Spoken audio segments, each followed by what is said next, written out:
Pinangunahan ni BARM Interim Chief Minister Abdul Rauf Makakua ngayong araw ang unang Bangsamoro Economic Development Council meeting para sa taong 2026. Ang news now mula kay Naphtali Velarde. Ayon kay ICM Makakua, malinaw ang direksyon ng kanyang administrasyon at ito aniya ay ang pagpapalakas ng pamamahala, pagpapalawak ng kabuhayan, pagbibigay ng kapangyarihan sa komunidad, pagtataguyod ng seguridad at pagpapanatili ng pamumuno na ginagabayan ng pananampalataya.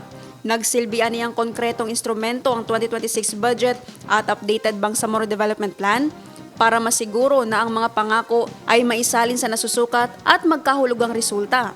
Dagdag ng opisyal, sa 7 taon, nananatili umanong nakatayo ang Bangsamoro government sa mas matibay na pundasyon, mas institutionalized, mas disiplinado at mahigpit na ginagabayan ng malinaw at strategic priorities.